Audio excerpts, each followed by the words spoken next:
எல்லாருக்கும் வணக்கங்க. இன்னைக்கு அனிதா புஷ்பவனம் குப்புசாமி யூடியூப் சேனல்ல உங்களை எல்லாம் சந்திக்கிறதுல ரொம்ப ரொம்ப மகிழ்ச்சி. நான் வழக்கமாக சொல்லக்கூடியதுதான், சப்ஸ்கிரைப் பண்ணுறவங்களுக்காக. புதுசாக சப்ஸ்கிரைப் பண்ணுறவங்க சப்ஸ்கிரைப் அப்படின்னு காமிக்கக்கூடிய அந்த ரெட் பட்டனை அழுத்திட்டுங்க. பக்கத்துலேயே பார்த்தீங்கன்னா ஒரு கோவில் மணி போல் பெல் ஐக்கான் காமிக்கும், அதையும் தொட்டு விடுங்க. அப்போ தான் பார்த்தீங்கன்னா உங்களுக்கு என்னென்ன பதிவுகள் நான் போடுறேனோ அதெல்லாம் உங்களுடைய கவனத்திற்கு நோட்டிஃபிகேஷன்ஸ்க்கு வந்து சேரும். அந்த பதிவுகளெல்லாம் நீங்கள் பார்க்கணுன்னா என்னுடைய வீடியோ இப்போ ஓடிக்கிட்டு இருக்குன்னு வைங்களேன், அதுக்கு பக்கத்துலேயே சின்னதாக பிளாக் கலரில் முக்கோணம் போல் ட்ரையாங்கிள் ஷேப்பில் ஒரு ஐகான் காமிக்கும், அதை டச் பண்ணுங்க. அதை டச் பண்ணீங்கன்னா டிஸ்கிரிப்ஷன் பாக்ஸ் ஓப்பன் ஆகும். அதில் எங்கள் யூடியூப் சேனல் லிங்க் அப்படின்னு சொல்லிட்டு நாங்கள் போட்டிருப்போம், பதிவு பண்ணியிருப்போம். அங்கே நீங்கள் தொட்டிங்கன்னா எங்கள் யூடியூப் சேனல் நேராகவே கூட்டு போயிடுவோங்கள. அங்கே என்னென்ன பதிவுகள் தேவையோ நீங்கள் தேர்ந்தெடுத்து பார்த்துக்கலாங்க. தொடர்ந்து வந்து நான் உங்களுக்கு வடநாட்டு சமையல், ரொட்டி கூட சப்ஜி எல்லாம் எப்படி செய்யறது, ஒரு தால் டைப் எல்லாம் எப்படி செய்யறதுன்னு சொல்லிட்டு இருக்கேன் இல்லையா. இன்னைக்கு பார்த்தீங்கன்னா ரொம்ப சுவையான பரங்கிக்காய், அதாவது கிராமத்தில் சொல்லுவாங்க இல்லையா, சின்ன பரங்கிக்காய், பிஞ்சு பரங்கிக்காய் இருக்கும், அது கிடையாது, கொஞ்சம் பெரிய பரங்கிக்காய், அதாவது முத்துன பரங்கிக்காய். அது நம்ம வந்து இங்கே பட்டணத்துல நான் சொல்றோம் சிவப்பு பூசணிக்கான்னு சொல்லுவாங்க. அதாவது பரங்கிக்காயை வச்சு ஒரு நல்ல சப்ஜி செய்ய போறேங்க. என்கிட்ட கமெண்ட் பாக்ஸ்ல 2-3 சகோதரிகள் வந்து சொன்னாங்க, அதாவது கேன்சர் பேஷண்ட்ஸ்க்கு ஏதாவது உங்களால ஆன நல்ல சமையல், அந்த கேன்சருடைய தீவிரம் குறையறதுக்கு ஏதாவது சொல்லுங்க மேடம் அப்படின்னு சொல்லிட்டு சொன்னாங்க. இந்த பரங்கிக்காயை அடிக்கடி உணவுல சேர்த்துக்கிட்டா கேன்சர் வந்து அந்த செல்ஸ் வந்து அழிக்கும் அப்படின்னு சொல்லிட்டு மருத்துவ ரீதியாக நிறைய பேர் ப்ரூவ் பண்ணியிருக்காங்க. அது பார்த்தீங்கன்னா பூரி கூட ரொம்ப பொருத்தமான சப்ஜிங்க. ரோட்டி சப்பாத்தி விட பூரி கூட ரொம்ப பொருத்தமா இருக்கும்னு சொல்லிட்டு எங்க பாட்டி அடிக்கடி செய்வாங்க. பூரி கூட சப்பாத்தி கூடயும் நல்லா இருக்கும், ரோட்டி கூடயும் நல்லா இருக்கும். இப்போ அதற்கு தேவையான பொருட்கள் என்னென்னு பார்த்துடலாம். இந்த பரங்கிக்காயை தஞ்சாவூர் பகுதியில் பார்த்தீங்கன்னா பரங்கிக்காய்ன்னு சொல்லுவாங்க. பொதுவாக எல்லாருக்கும் தெரிஞ்சமான சிவப்பு பூசணிக்கான்னு சொல்லுவாங்க. இது கோயம்புத்தூர் பக்கத்தில் பார்த்தீங்கன்னா அரசாணிக்கான்னு சொன்னாதான் எல்லாருக்கும் தெரியுங்க. ஹிந்தியில இதுக்கு காசிஃபல்பாங்க, அதனால நாங்கள் காசிஃபல் சப்ஜி அப்படின்னு சொல்லுவோம். அந்த காசிஃபல் சப்ஜி, பரங்கிக்காய் சப்ஜி இப்போ உங்களுக்கு செய்து காட்ட போறேன். அதற்கு தேவையான பொருட்கள் என்னென்னு முதல் பார்த்துடலாம். பரங்கிக்காய் 1/2 கிலோ, வெந்தயம் 1 டீஸ்பூன், கடுகு 1 டீஸ்பூன், பச்சை மிளகாய் 2, மல்லித்தூள் 1/2 டீஸ்பூன், மிளகாய்த்தூள் 1/2 டீஸ்பூன்,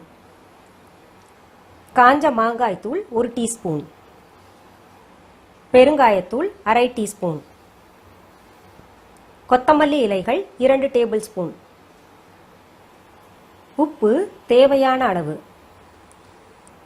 எண்ணெய் தேவையான அளவு. நான் ஒரு பரங்கிக்காய் எடுத்து அதில் பாதி நறுக்கியிருக்கேங்க. கிட்டத்தட்ட அது ஒரு பார்த்தீங்கன்னா ஒரு 500 கிராம், 1/2 கிலோ இருந்திருக்கும். அது பாருங்க கொஞ்சம் பெருசாகவே நறுக்கி வச்சிருக்கேன்.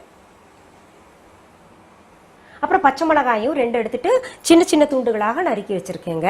இப்போ நம்ம அடுப்பு பற்ற வச்சுக்கலாம். அதில் ஒரு 4 to 5 டீஸ்பூன் எண்ணெய் விட்டுக்கணுங்க. இப்போ எண்ணெய் சூடாயிருச்சுங்க. அதில் வெந்தயம் போட்டுக்கலாம், அப்புறம் கடுகையும் போட்டுக்கலாங்க. ரெண்டுமே பொரியட்டும். இந்த சப்ஜியில் பார்த்தீங்கன்னா உங்களுக்கு வெந்தயம் வந்து ஒரு கூடுதல் சுவையை தரும், ரொம்ப டேஸ்ட்டாக இருக்கும். ஏன்னா சப்ஜியில் நீங்கள் வெந்தயம் தாளிக்கிறது இதுதான் ஃபர்ஸ்ட் டைம் பார்த்துருப்பீங்கன்னு நினைக்கிறேன். ரொம்ப ரேராக தான் தாளிக்கிறதுக்கு பயன்படுத்துவாங்க.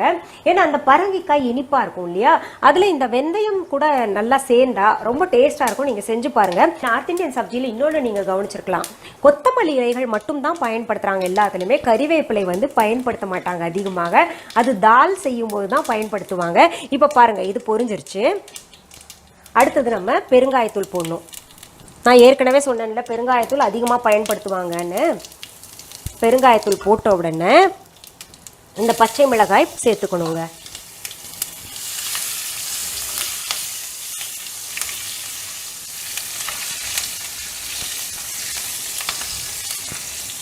அடுத்தது இந்த நறுக்கி வச்சிருக்கோம் இல்லையா பரங்கிக்காய், அதை சேர்த்துக்கலாம்.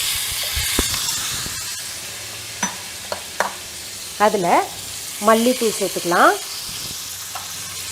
மிளகாய் தூள் சேர்த்துக்கலாம்,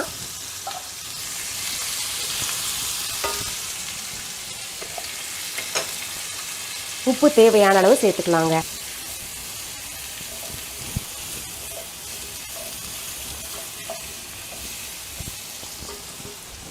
அதில் போதுமான அளவு தண்ணி சேர்த்து மூடி வச்சிடலாம். இப்போ அது வேகணும் இல்லை.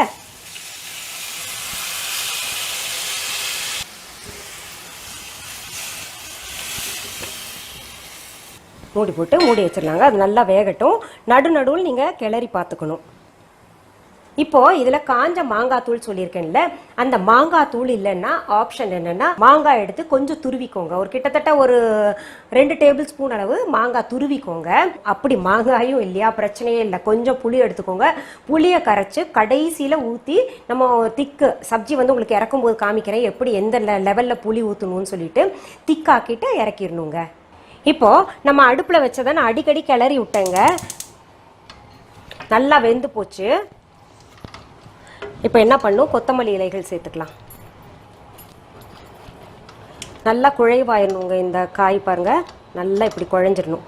அப்படியே இதால் வெட்டினாலே அப்படியே உடையணும். இப்போ ஃபைனலாக நம்ம வந்து இந்த மாங்காய் தூள் அம்ச்சூர் சொல்லுவோம் இல்லையா, காஞ்ச மாங்காய் தூள் வந்து சேர்த்துக்கணும். இது வந்து இந்த நேரத்தில் தான் நீங்கள் என்ன பண்ணும், புளி தண்ணி ஊற்றிக்கலாம். அந்த புளி தண்ணி ஊற்றிட்டு நல்லா கொதிக்க விட்டுட்டு சுண்டுற வரைக்கும் இது பண்ணிக்கலாம். இல்லாட்டி மாங்காய் துருவிட்டு அதை கூட நம்ம போட்டு நல்லா கிளறி விட்டுங்க. ஒரு பக்குவமாக இருக்கும்போது ஒரு சப்ஜி மாதிரி வர்ற வரைக்கும் வச்சுக்கிட்டு அப்புறம் இறக்கிடலாம். புளி தண்ணி வந்து ஒரு நெல்லிக்காய் அளவுக்கு எடுத்துக்கோங்க. சின்ன நெல்லிக்காய் இருக்கும் இல்லையா, அந்த அளவு எடுத்துட்டு நல்லா அதுலேருந்து புளி கரைசல் எடுத்துட்டு வடிகட்டிட்டு அப்புறம் போட்டு இந்த காயில் இருக்கிற தண்ணி எல்லாம் சுண்டணும், புளி தண்ணியும் சுண்டணும்.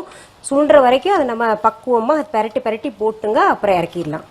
இப்போ பாருங்கள், ரொம்ப ட்ரையும் பண்ணாமல் ரொம்ப வெட்டும் இல்லாமல் இருக்குது. இது சரியான பக்குவமாக இருக்குது. இப்போ இறக்கிடுறேங்க. இப்போ நான் பாருங்கள் இது டிரான்ஸ்ஃபர் பண்ணிடுறேன். ரொம்ப சுவையாக இருக்குங்க, ஒரு வித்தியாசமாக இருக்கும். டீச்சர்ஸ், ஆஃபீஸ் போகிறவங்க எல்லாத்துக்குமே சுலபமாக செய்ய மாதிரி உங்களுக்கு ஒரு 15 மினிட்ஸில் என்ன சமையல் ஆகுமோ அதெல்லாம் தான் கண்டினியூஸாக சொல்லிகிட்ருக்கேன். சப்ஜி இல்லை தால் எல்லாமே. இந்த பரங்கிக்காய் வந்து உங்களுக்கு வில்லேஜஸில், டவுன்ஸில், சிட்டிஸ்லாம் சுலபமாக கிடைக்கக்கூடிய காய், அதனால் அது சொல்லியிருக்கேன். இப்போ நான் டேஸ்ட் பண்ணி பார்த்துட்றேங்க. ஏன்னா அந்த மனம் என்ன டெம்ப்ட் பண்ணுது, எப்படி இருக்குன்னு பார்த்துட்றேன். ரொம்ப சுவையாக இருக்குது. அந்த மாங்காய் தூள் போட்டோம் இல்லையா, அந்த புளிப்பும் அந்த வெந்தயத்தோட வாசனையும் எல்லாம் சேர்ந்து ஒரு மாதிரி பிரமாதமாக இருக்குது. நிச்சயமாக உங்கள் எல்லாருக்குமே இது ரொம்ப பிடிக்கும். ஏன்னா என் வீட்டில் என் பிள்ளைங்களுக்கு ரொம்ப ரொம்ப பிடிக்குங்க. அவங்க அடிக்கடி இது செய்ய சொல்லுவாங்க. நீங்களும் என்ஜாய் பண்ணுவீங்க, உங்கள் பிள்ளையும் என்ஜாய் பண்ணுவாங்க. சரி, இதை நீங்கள் செய்து பார்த்துட்டு கமெண்ட் பாக்ஸில் கமெண்ட்ஸ் பண்ணுங்கள். பிடிச்சிருந்தா உங்கள் தெரிஞ்சவங்களுக்கு, ஃப்ரெண்ட்ஸ்க்கு எல்லாருக்கும் ஷேர் பண்ணுங்கள். மீண்டும் சந்திக்கலாமா?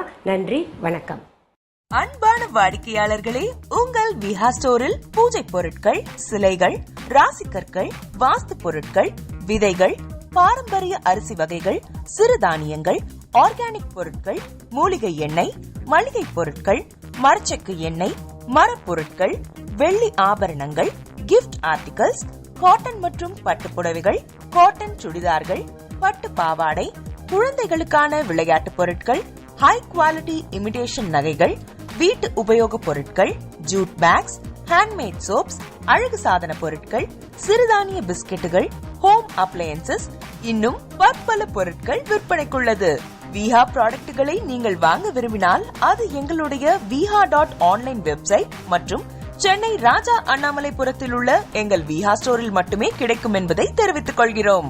வேறு எந்த ஆன்லைன் வெப்சைட்களிலும் விஹா ப்ராடக்ட்கள் விற்பனைக்கு கிடையாது என்பதை நீங்கள் கவனத்தில் கொள்ள வேண்டும். எங்கள் விஹா ஸ்டோரின் விலாசத்தை கண்டறிய கூகுள் மேப்ஸில் விஹா ஸ்டோர் என்று டைப் செய்தால் வழியை கண்டறியலாம்.